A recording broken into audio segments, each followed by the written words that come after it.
break, puntahan naman natin ang ASEAN Cultural Week dito sa ating special feature. Sa pagdiriwang ng Association of Southeast Asian Nations ng ASEAN Cultural Week, ay nagsagawa ito ng mga katangi-tanging pagganap sa Museo Pambata tulad ng pagsayaw,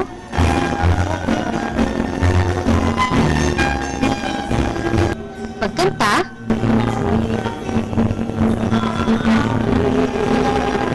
pagkukwento, para matapos ng pag-aaral ninyo, hatiin natin ang libo sa pagpapalaro ukol sa mga bansang kabilang sa ASEAN, at pagpapalabas ng puppet show na nagpapamalas ng kulturang Filipino at kultura ng mga bansang kabilang sa ASEAN. Mahalagang sa murang edad pa lamang ay mata at puso ng mga kabataan sa kulturang ASEAN. Magagawa rin nilang mahalin at magiging handa sila upang malaman kung gaano kahalaga ang kulturang ASEAN at maisabuhay ito. Well, we are very much delighted to partner with the National Commission for Culture and the Arts and the Museo Pambata, primarily to mainstream our task to generate awareness among our youth. This is a very good opportunity for our young people to have a better appreciation and understanding of what ASEAN is all about. So through arts and culture, particularly through music and dances, they are able to get to know the 9 other member countries of ASEAN. At tunay niyang isang matibay na instrumento ang kasiyahan para sa karunungan. Museo Pambata opened its doors to children, to Filipino children in 1994. No? So we're about 19 years old now.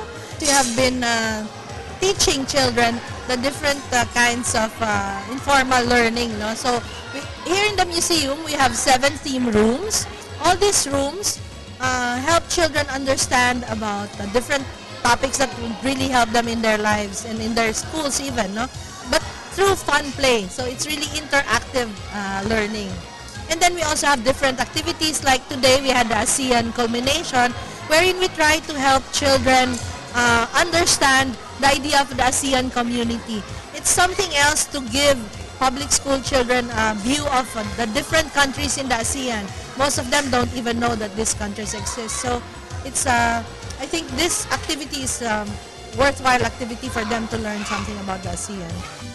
100 na nga ang Museo Pambata upang mahikayat ang mga magulang at kanilang mga anak upang mabuksan ang kanilang mga kaisipan sa kultura ng ASEAN. We're inviting everyone to come and visit us here at Museo Pambata. We're open Tuesdays until Sundays. Sundays we're half day from 1 to 5 p.m. And then you can enjoy the exhibits. You can enjoy our theme rooms. If you're from Manila, every Tuesday you are free. You just come here with your ID and then you can come in here for free. Teachers, as long as they have their IDs, can also come in here for free the whole year round. Thank you, and I hope to see everyone in Museo Pambata. Thank you. Sa pagdiriwang ng sining at kulturang ASEAN, ay mapapatunayan nating buhay na buhay pa rin sa mga bansang kabilang nito ang diwa ng pagtutulungan at pagkakaisa.